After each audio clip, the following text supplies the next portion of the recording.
When I was 12, I used to sit on the edge of my mother's land, a gentle slope that overlooked the river, and imagine the house she always promised we'd build there someday. She'd call it our place, her tone soft but sure, like it was more than property, it was legacy. I didn't understand the weight of that word until years later, when I learned how greed can twist blood ties into battlegrounds. My name is Cassandra Moore, and this is the story of how my mother's dream almost died in someone else's hands and how I took it back. My uncle, Victor Moore, was always charming, always smiling. He was my mother's older brother and the kind of man who thrived on being trusted. My mother, Helena, adored him. When my father passed away, Victor became her confidant, the one who helped with the paperwork, handled the lawyers, looked after things. And she let him. When she grew sick, it was Victor who suggested transferring the property temporarily into his name for safekeeping, just until she recovered. I remember the night he came over with the documents. My mother was weak, her hands trembling as she signed, her faith in him absolute. She told me afterward, "Victor will take care of everything if something happens to me." She meant it as comfort. It became her final mistake.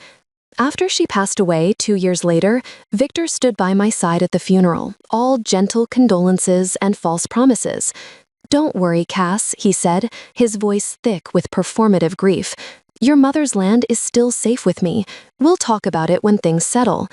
But when I finally brought it up months later, his tone changed. "Helena gifted it to me," he said flatly, like he was reciting a line he'd rehearsed. I laughed at first, thinking he was joking. He wasn't. He showed me a document, a transfer deed with her signature. I didn't know much about legalities then, but something about it felt wrong. Her handwriting was too neat, too deliberate. My mother's hand had been shaky near the end. "Uncle Victor," I said, my voice trembling, "Mom would never." He cut me off with that same practiced smile. "Cass, you're young. You don't understand how these things work. I paid the taxes, I maintained the land, it's mine now, fair and square." I wanted to scream, but I didn't.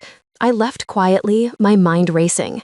That night, I pulled out every old folder my mother had kept, bank statements, receipts, her will.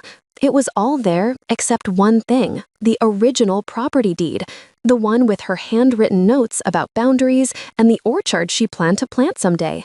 I couldn't find it anywhere. For a while, I tried to let it go. I told myself fighting him would just reopen wounds. But every time I passed the old property, now fenced off with his private land, no trespassing signs, something inside me burned. I'd grown up there, running barefoot through those fields, watching my mother tend to the soil she loved. Seeing Victor's name on it felt like watching her ghost being erased. Then, one night, I found something, a flash drive, tucked inside an envelope labeled for Cass, if needed. It was taped under my mother's sewing machine drawer, a place she'd often sit quietly when she needed to think. My heart raced as I plugged it in. Inside were scans of old documents, tax receipts, title registration numbers, correspondence with a land surveyor, and one scanned page titled Deed, Original Copy, in her handwriting. I stared at the screen, my breath catching. The digital signature was clear, her looping cursive unmistakable, and the date, a year before Victor's so-called transfer. My mother had never sold or transferred that land. She documented everything herself. The next morning, I went to a lawyer. His name was Peter Langford, a sharp but kind-eyed man who listened without interrupting. After an hour of reviewing the files, he looked up and said, "Cassandra, this isn't just forgery, it's calculated fraud." He explained how Victor likely created a false deed after my mother's death, registering it under his name using falsified transfer papers. But, he added, "To win this, you'll need the original physical deed, the one your mother wrote on. Without it, it's her word against his." That sentence stuck with me. Without it, it's her word against his. But my mother was gone, and I was all she had left to speak for her. I started searching. I turned her old house inside out, opening drawers, ripping up old carpets, checking the attic. Days became weeks. People began to whisper that I was obsessed, that grief had turned me paranoid. Even Peter told me gently, "Cass, you might have to prepare for settlement.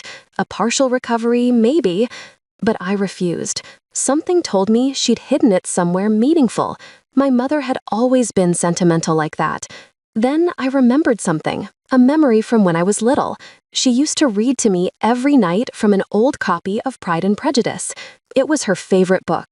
She always said, "Stories hold truth better than people do." The book had sat untouched on her shelf for years. When I opened it, my hands shook. Inside, pressed between pages near the back, was a folded parchment, fragile, yellowed with time. It was the original deed, handwritten, signed by her, and dated with an official notary seal. Tears blurred my vision as I held it. My mother had hidden her truth in plain sight. When Peter saw it, he exhaled like a man who'd just seen a miracle. "This changes everything," he said. "We'll file immediately." The court date came faster than I expected. Victor walked in with that same smug smile, wearing an expensive suit and confidence like armor. He greeted me as if this were a family brunch, not a legal battle. "You could have come to me first, Cass," he said smoothly. "This lawsuit nonsense wasn't necessary." I looked him dead in the eyes. "You stole from my mother." He shrugged. "Business is business." During the hearing, his lawyer, a tall, composed man named Graydon Ellis, presented the forged deed confidently. "This document clearly shows a voluntary transfer," he said. "The property has been under Mr. Moore's ownership for 7 years without dispute." Then Peter stood. "Your Honor, we'd like to present the original deed." He handed over the parchment, carefully sealed in a protective sleeve. The courtroom quieted. You could hear every breath as the judge examined it.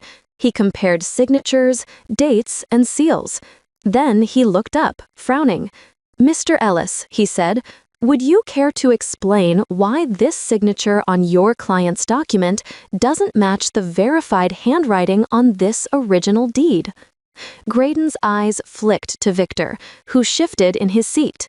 "Your Honor," he began, "we'll need a forensic review to verify authenticity." The judge nodded. "Then we'll have it." 2 weeks later, the handwriting expert's report came in. I'll never forget the moment it was read aloud in court. The signature on the contested transfer is inconsistent with known samples from Helena Moore. Evidence strongly indicates it was forged. Victor's face drained of color.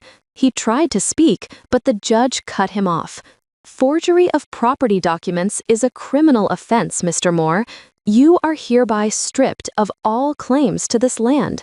As the gavel came down, I exhaled for what felt like the first time in years. But what happened next was something I never expected. Graydon, his lawyer, stood and said quietly, "Your Honor, my client failed to disclose crucial information to me regarding the authenticity of the documents. I respectfully request to withdraw from representation." It was poetic. Even his own lawyer wouldn't stand beside him anymore. After the hearing, I walked out into the crisp autumn air, the deed clutched in my hand. The land was officially mine, restored, clean of his name. I visited it that evening. The sun was setting over the fields, the light catching the river just like it had when I was a child. I stood there for a long time, imagining my mother beside me, smiling her quiet, knowing smile. I built the house she always dreamed of, not grand or elaborate, but full of warmth. I planted the orchard she talked about, rows of apple trees swaying in the breeze. Every wall, every window felt like a piece of her spirit had found its way home. Victor tried to contact me once afterward, a letter claiming he was sorry for how things turned out. I never replied. Because this wasn't just about property. It was about truth, about reclaiming the promise my mother made to me when I was too young to understand it. That legacy isn't just what you inherit, it's what you protect. Now, sometimes, when the wind rustles through the orchard, I swear I can still hear her voice saying, "Stories hold truth better than people do." And I smile, because this time, it was her story that saved us both. You've just stepped into her revenge side, where every wound finds its justice, and every silence ends with truth. If her story struck a chord, make sure to like, share, and subscribe. Your support keeps these stories alive. Another secret waits in the next video. See how her revenge begins.